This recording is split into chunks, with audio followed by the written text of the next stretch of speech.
was like the first week after I moved back home, and Cody and Jake were in my room, and I don't know what they were doing, just bothering me. And then Cody came up behind Jake. Jake was wearing basketball shorts, and Cody pantsed him, and he got everything. And there was just like a flash of Jake, and I was just like, oh! And Jake like ran out of the room after Cody. I heard him scream, Cody! I just trimmed my pubes. Now Louie's gonna think I have little pubes. And then I was like, Jake, first of all, I don't care about your pubes, buddy. Second of all, if you wanted people to think your pubes were big, then why did you shave them? So that's like part one of the story. There's like 3 or 4 parts of this story. So then Cody is like, that's nothing.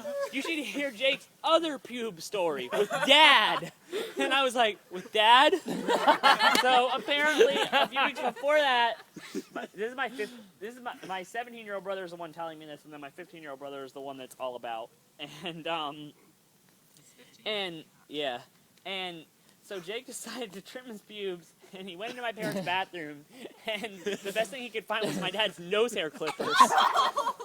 And he's like standing there, and like my dad is so crazy. Like if my dad finds out that I use like the hand soap in his bathroom, he's like, "What's wrong with you? That's disgusting!" Like,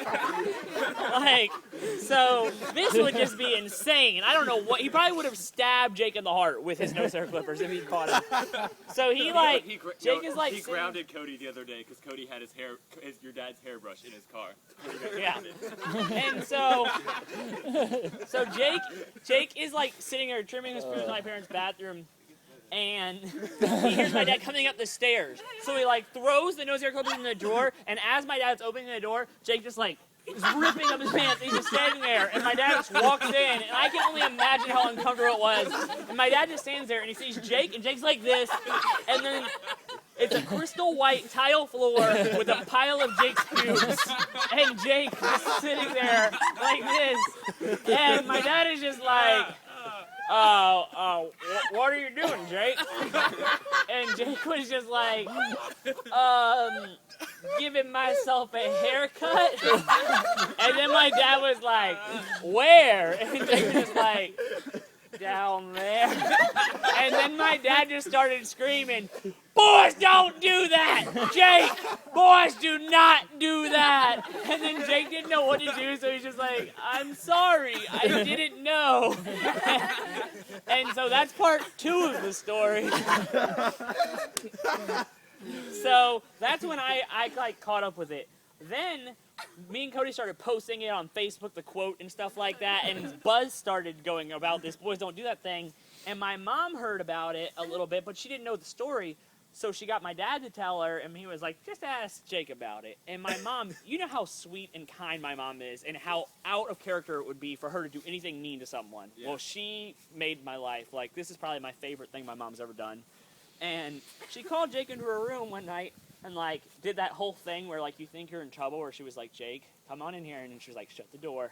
And Jake was just like, had no idea what was going on. And she was like, Jake, what's this I hear about boys don't do that? And Jake was like, I'm not talking about that. It's embarrassing. And then my mom just got this evil grin on her face and started going, boys don't do that. Boys don't do that. And Jake ran out of her room, slammed the door, and went, I hate this family.